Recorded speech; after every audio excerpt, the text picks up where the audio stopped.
Shalom, brothers and sisters. Shalom, welcome back to the channel. Welcome back to Trumpet's Call. I'm Yahuah. I pray that you are holding on to faith, amunah, and holding on to hope during these times. I want to thank you for joining me once again on the channel for another session of our Pagan Insertions in the Scriptures. Now, this is not a pagan insertions in the Scriptures. It's a pagan insertion into our lives, so to speak. And it's the topic of holidays. We have holidays all around us. There's always some holiday that's being celebrated in the Americas and in the other countries to which we've been scattered. And so we're going to talk about the one that's upcoming in the Americas called Thanksgiving. Now, it seems like a pretty harmless holiday. It's a holiday celebrating thankfulness. What's wrong with that, right? You would think that that would be one of the ones that the countries of the world celebrate, that it would be okay for us to celebrate. But we're going to look at whether or not this is something that we as Hebrews and as followers of the way should be engaging in. We're going to look at a little bit of the history of the holiday with regard to the Americas and how it predates even the time in the Americas, how it points to something far more sinister, something that we may not want to be involving ourselves. But we're going to talk about that today. So let's get started. This time around the holidays, when people gather together, they feast with turkeys and with pumpkin pie and green bean casserole and things of that nature. Their favorite foods, they lay out their spreads on the table and they come together and they celebrate this time of thankfulness. But what is the origin of this holiday? Where did it derive from? Where did it come from? We're going to talk about that. We'll begin in this article from the Insider.com website. And we're going to be looking at the true story behind Thanksgiving. And it's a bloody one. And some people say that it's time to cancel the holiday. This article is written by Ian Kane and Joey Haddon. Thanksgiving in the United States is traditionally a time for family and food. American school children typically learn that the tradition dates back to the Pilgrims who helped establish Plymouth Colony in 1620 in what is now Massachusetts. As the story goes, friendly American Indian locals swooped in to teach the struggling colonists how to survive in what the Europeans called the New World. Then, everyone got together to celebrate with a feast in 1621. Thanksgiving 2021 would mark the 400th anniversary of that first American Thanksgiving. But, in reality, Thanksgiving feasts predate Plymouth, and the peace celebrated that day was tenuous. The real reason, the real story behind the holiday is so dark, in fact, that some people are rethinking how they celebrate the holiday or whether they should celebrate at all. Our modern definition of Thanksgiving revolves around eating turkey, but this was more of an occasion for religious observance in past centuries. The Pilgrims would most likely consider their sober 1623 day of prayer the first actual Thanksgiving, per the History of Massachusetts blog. Others pinpoint 1637 as the true origin of Thanksgiving, since the Massachusetts Bay Colony's Governor John Winthrop declared a day to celebrate colonial soldiers who had just slaughtered hundreds of Pequot men, women, and children in what is now Mystic, Connecticut. Regardless, the popular telling of the initial harvest festival is what lived on, thanks to Abraham Lincoln. The enduring holiday has also nearly erased from our collective memory what happened between the Wampanoag and the English a generation later. Massasoit, the Wampanoag paramount chief, allied with the English settlers after Plymouth was established and fought with the newcomers against the French and other local tribes. But the alliance became strained over time.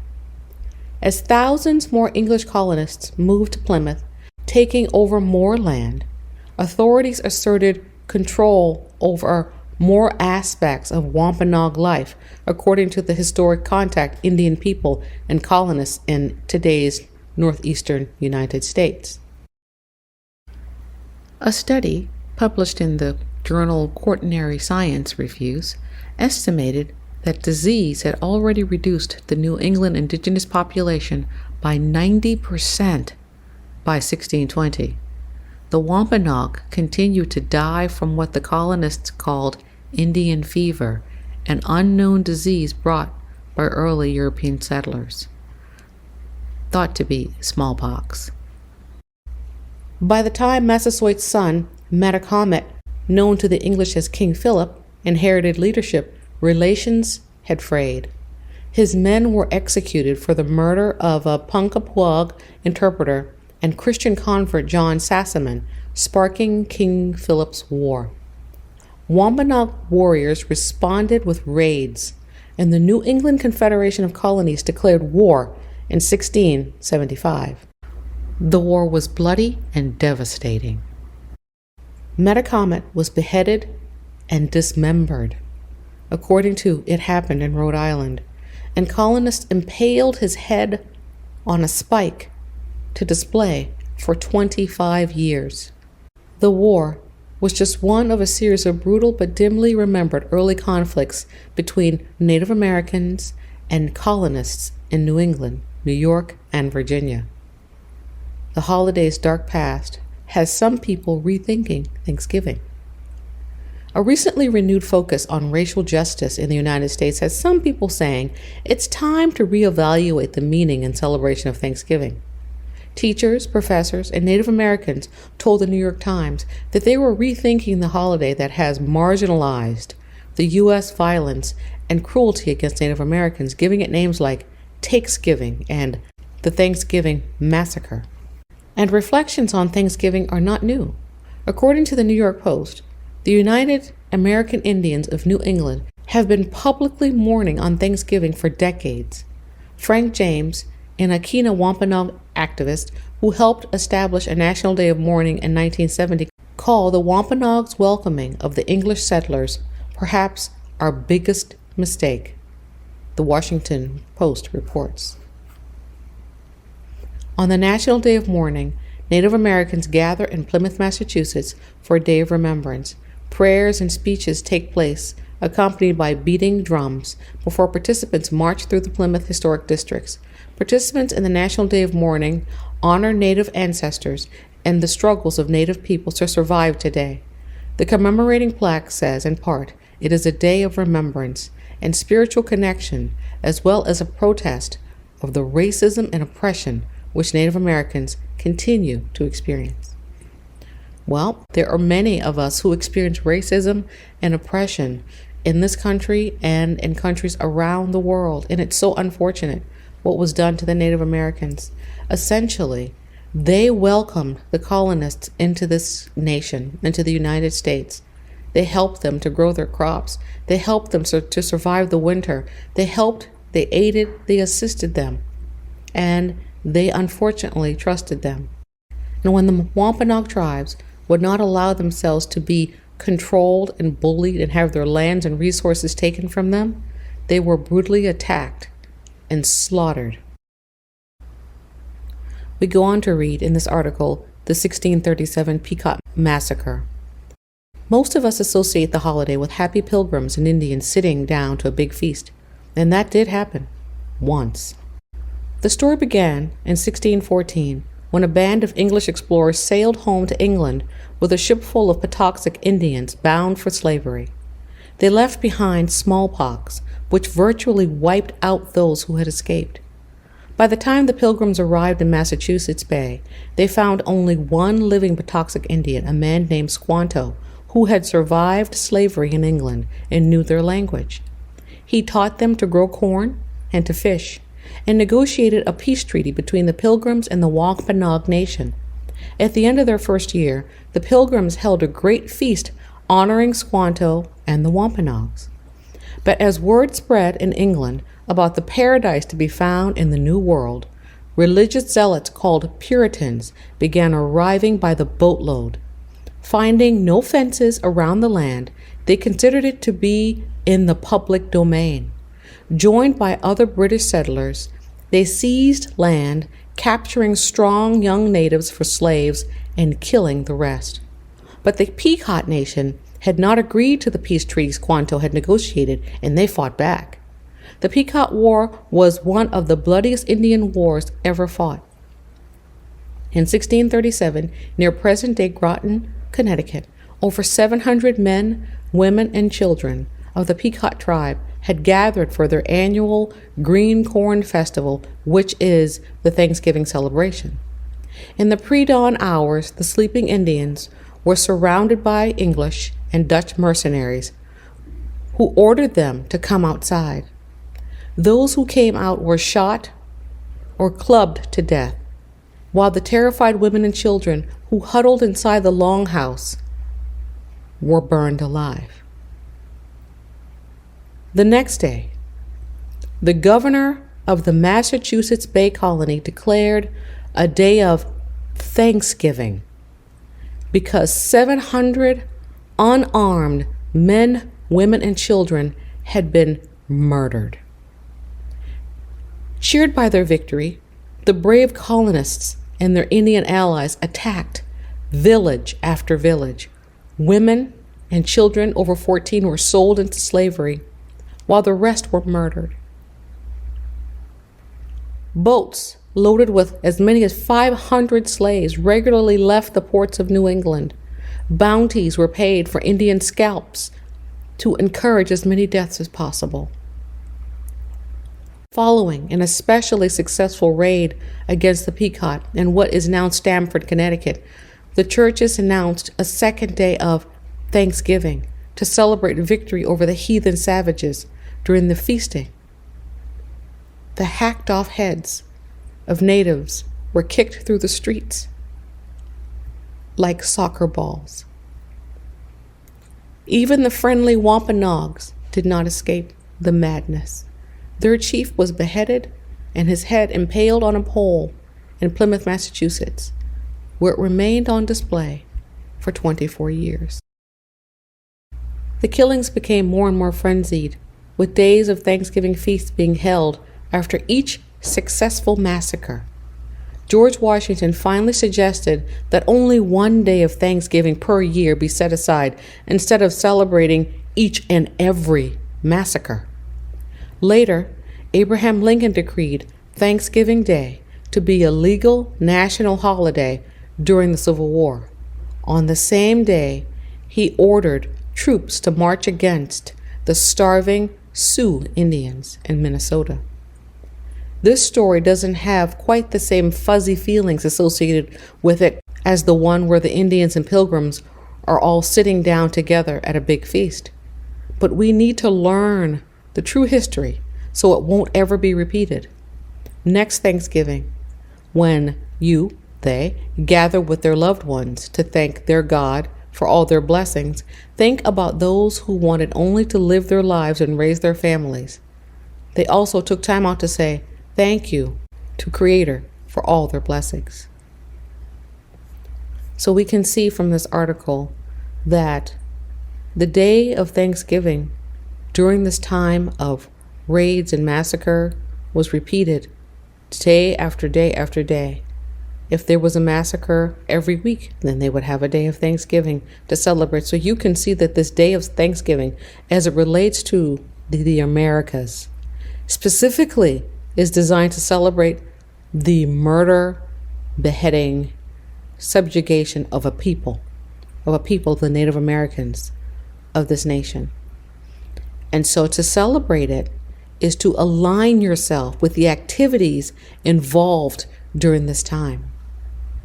We're going to read another article where we talk more about the holiday and how it relates to historical paganism. So let's get started.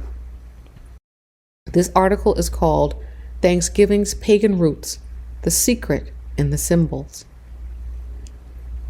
For those who live in the United States, Thanksgiving is just a few short weeks away, or just a few days away in our case. Families will gather, friendships will be renewed, and everyone will exclaim what they are thankful for, or giving thanks for the blessings they have received during the year. Enormous plates of food will be served, including turkey, potatoes, and pumpkin pie. Parades and football games will be watched, and naps will be taken. No one will leave empty-handed, and still the counters will be overflowing with leftovers.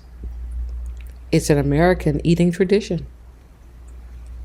But of all American holidays, this one is neither tied to our patriotic history or any religious occasion.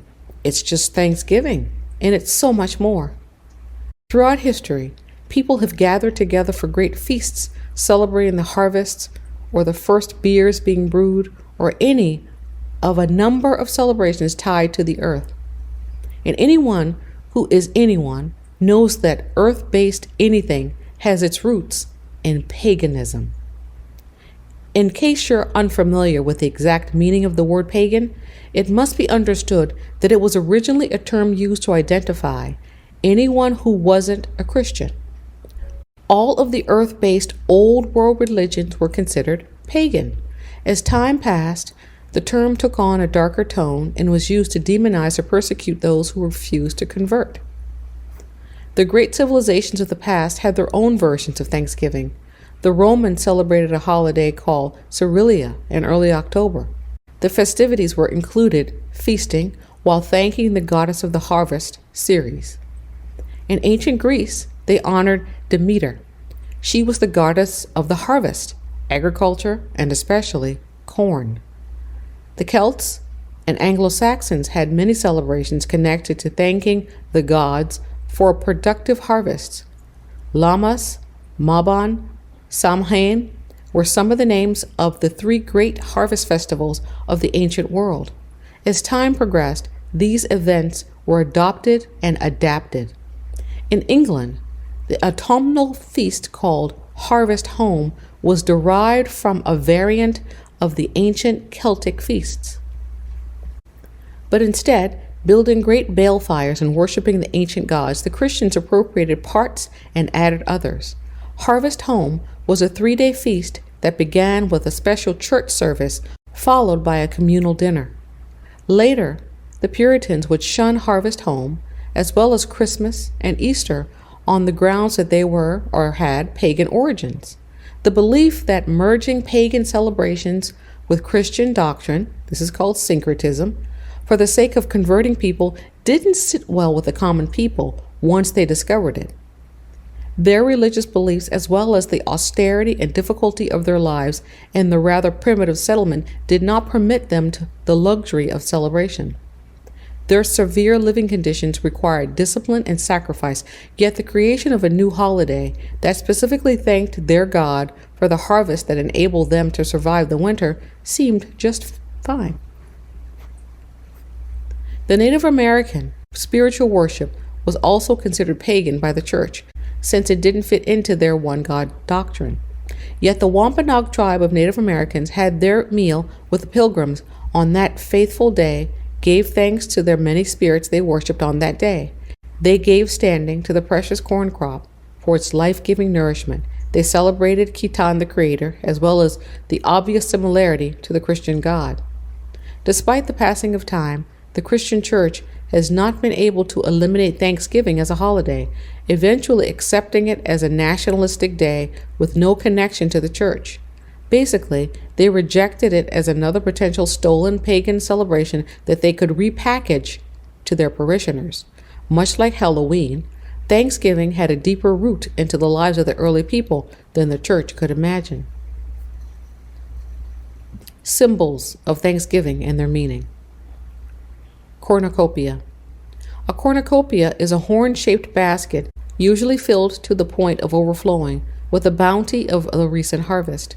Items such as fresh fruits, dried grains, and other root vegetables were piled around the opening of the cornucopia to demonstrate plenty. So much that the cornucopia has been referred to as the Horn of Plenty. The cornucopia dates back to ancient Greece. In an old tale, Amathea the goat broke off his horn and offered it to Zeus as a sign of reverence. In return for his loyalty, Zeus interred the image of the goat in the night sky, an image we now know as Capricorn. This tale demonstrates an exchange of gratitude and offering, thanks and giving. Corn. One of the easiest symbols of Thanksgiving to recognize is corn. Native Americans would know it as maize or maize. Maize played an important mythological role in many tribes, and in some, corn was a respected deity, while in others, corn was a special gift to the people from the Creator. In addition to its importance as a food source, corn also played a ceremonial role in many tribes, with sacred corn pollen or corn meal being used as a ritual adornment and spiritual offering. It is believed that Native Americans had been growing corn a long time before the Pilgrims arrived in the New World, and they taught Pilgrims how to grow corn and to help them survive the bitter winter. Corn was, from that day forward, a part of Thanksgiving dinner, and the tradition continues today. Turkey. Long before the Pilgrims sat down to eat with the Native Americans who saved them from starvation, the turkey was associated with abundance and being thankful. Some tribes viewed the bird as a sacred symbol of abundance and fertility, one which would serve as the sacrificial guest of honor in various ceremonies. Turkey feathers are a prized possession and are an integral part of ritualistic smudging ceremonies. If you don't know what smudging is the burning of sage and the wafting of the smoke of the sage in order to clear away spirits. Animal symbolism is considered powerful medicine among natives. Turkey medicine is strongest in the fall, and a visit from a turkey means we should be mindful of the blessings bestowed upon us. So, eating turkey in the fall during this celebration of Thanksgiving is a pagan act. With that said, what I am not saying is that if you happen to eat turkey in November, that you are somehow celebrating this holiday. I'm not saying that. What I'm saying is that if you decide to keep this holiday or celebrate it in the way that it has been historically celebrated, with the feasts and the particular types of food and the acknowledging of celebrating Thanksgiving on the particular Thursday in November, then these things apply to that situation. But merely having turkey in November does not mean that you're celebrating Thanksgiving. I also wanted to note that smudging is wrong. It's pagan activity. And for those of you who have engaged or are engaging this practice of smudging, the burning of sage in your home to clear away spirits, this is not something that the Father would want us to do. So don't do that. If you know someone who's doing that action, please insist that they stop. Continuing. A few Thanksgiving facts you might not have known. The official version states that Thanksgiving started in 1621 with a 3-day feast by pilgrims to celebrate their survival through their first winter in the New World. It was later made a permanent holiday by President Lincoln in 1863. President Franklin Roosevelt made one of the only changes to the holiday celebration, changing the date from the late Thursday in November to the next to the last, in hopes that a longer Christmas shopping window would boost retail profits. The term Black Friday, being the first shopping day of the Christmas season, has its origin in the same logic that FDR worked with. The ancient Roman celebration of the harvest called Cerealia, which is the origin of the word cereal that we use today. Benjamin Franklin had proposed the turkey as the official bird of the nation, but eventually the bald eagle won out. The Christmas classic Jingle Bells was originally penned by James Pierpont for children celebrating Thanksgiving at his Boston Sunday school. It was so popular that it was repeated for Christmas, a holiday which made the song what it is today. 91% of Americans consume turkey on Thanksgiving. And that is the end of that article. So we're seeing a day of feasting that's linked to pagan activity. The images, the cornucopia or horn of plenty, the turkey, the corn, the things that are associated with this time of year all linked back to a previous time when these actions were done in honor of pagan deities. Okay. And because of religious syncretism, where people take aspects of other pagan religions and they try to bring them into Christianity so that they didn't have to leave their pagan practices, you see these things persisting until today. And what we see is also a demonstration or remembrance of a time of great horror for the Native Americans who lived in this nation during the time of European conquest. They came in thinking that they had the doctrine of discovery on their side and that they had been given the right to conquer whomever stood in their way. And the Native Americans who resisted, they were conquered. And the ones who didn't, the ones who helped, they ended up being traitors to their own people. And so where are they today? They're in reservations, many of them, living lives of failure, many of them alcoholics, unhappy because they cannot roam the land that they once owned. They have been relegated to small portions of these United States when they used to roam the whole plain. And now they're on reservations. Will the Most High not judge those who have mistreated not only our people, the Hebrew people, but the Native Americans, some of whom may have been Hebrew people? There is evidence that there were Hebrews here on the continent of North America.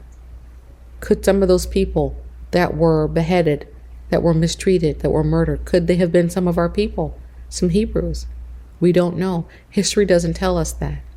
But we do know that it was heinous, it was wrong, it was wicked, and the Most High will judge. So for those of you who are considering whether or not to celebrate this holiday, I have presented to you the information regarding it. Now it's for you to decide what you want to do. The Most High has given us indications of the things that He wants us to do.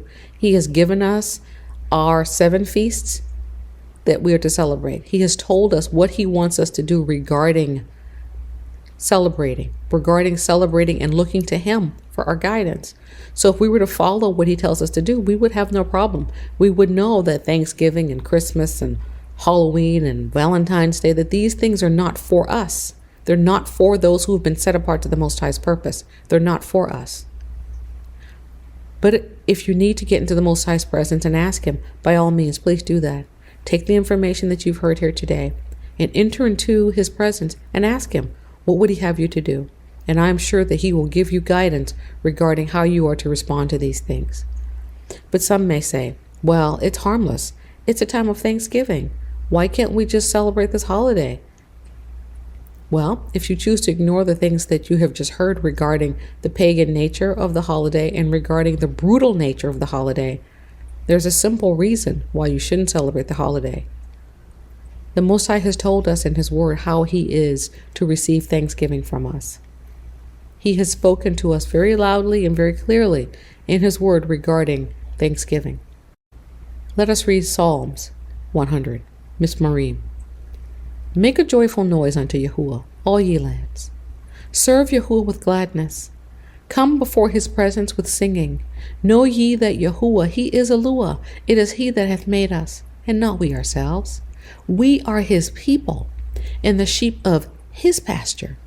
Enter into His gates with thanksgiving, and into His courts with praise. Be thankful unto Him, and Barak, bless His name. For Yahuah is good, His mercy is everlasting, and His truth endureth to all generations. So this psalm, this Mizmor, teaches us that we are to enter into the Father's gates, into the Most High's gates with thanksgiving. So every time we approach unto His throne, we enter with thanksgiving. So do we need a day set aside for Thanksgiving when every time we approach into the Father's throne, we're to be giving thanksgiving? I don't think so. I don't think we need a special day set aside to thank the Father when we should be thanking the Father every day, every time we approach into His throne.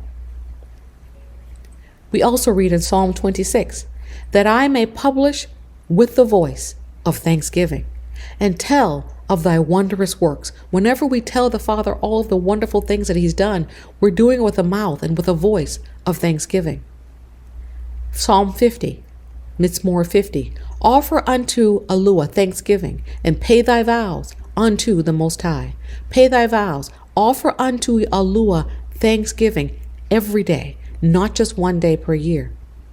I will praise the name of Yahuah with a song, and I will magnify him with thanksgiving. Once again, when we come before the Most High to sing a song, to raise our hands in Yada, to acknowledge his goodness to us, to thank him for all the wonderful things that he does for us, this is a day of thanksgiving. And this can happen any day and every day and all day. Psalm 95. Let us come before his presence with thanksgiving and make a joyful noise unto him with mitzmorim, with psalms. And that is what we do. You can have a day of thanksgiving every day just by reading the Psalms. Read them, open them up and pick a psalm and just read and sing praises to the name of the Most High Yahuah. And that is a time of thanksgiving. And this is pleasing in his sight. Be careful for nothing, but in everything, by prayer and supplication, with thanksgiving, let your requests be made known unto Yahuah. And it goes on to say, and the peace of Yahuah, which surpasses all understanding, shall guard your hearts and minds through Yahushua HaMashiach. When we come before the Most High in prayer and in supplication, we should come first with thanksgiving. And when we do that, brothers and sisters, every time we approach into the Father's throne, it's a time of thanksgiving. And finally, we read in Isaiah 51, Yashayahu, for Yahuah shall comfort Zion. He will comfort all her waste places, and he will make her wilderness like Adon, Eden, and her desert like the garden of Yahuah. Joy and gladness shall be found therein, thanksgiving and the voice of melody. There is a massive day of thanksgiving that's yet to come for us. We praise and we worship the Most High now. And we offer up to him thanksgiving now. But there's a day coming when we enter back into that land, back into the region of Adon, back into the region where the Garden of Eden is, and our return trip back home to the garden, back into that garden experience with the Most High.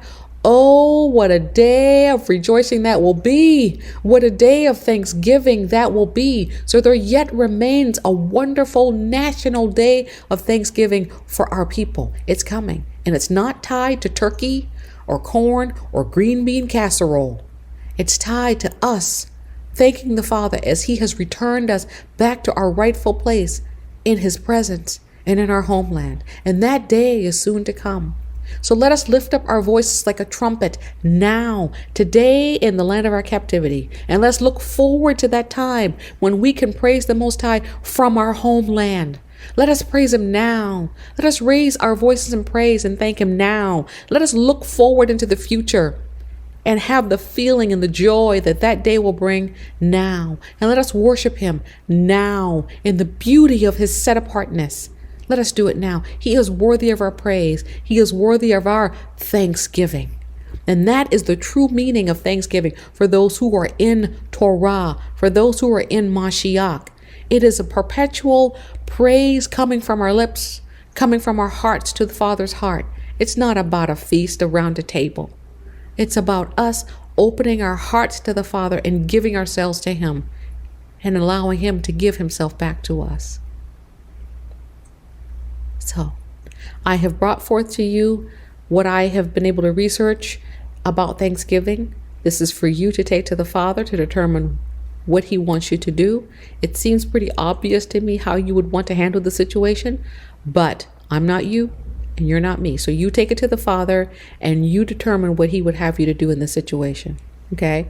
But whatever you decide, make sure that everything that you're doing is honoring to the Father, because he's watching. The eyes of Yahuah runs to and fro throughout the whole earth, looking at both the evil and the good. Well, brothers and sisters, I want to thank you for joining me once again on the channel. I want to thank you for joining me for another session of our Pagan Insertions in the Scriptures, where we have been discussing the holiday of Thanksgiving. I thank you for your time and for your consideration, and I pray that the Most High would baruch and keep you, and that he would make his face to shine upon you and be gracious unto you, and that he would lift up his countenance upon you and grant you shalom, peace, in every area of your life. And as you have these next few days off next week, if you are so baruch to have these days off, let it be a time of reflection. Let it be a time of true thanksgiving, where we turn to the Father in praise for all that he has done for us and all that he is doing for us now and all that he will do for us in the future. Let us celebrate the true thanksgiving by turning our hearts to the Father in praise. Hallelujah, Yahuah. Thank you, brothers and sisters, for joining me. I pray you have a most baruch day. Shalom and shalom.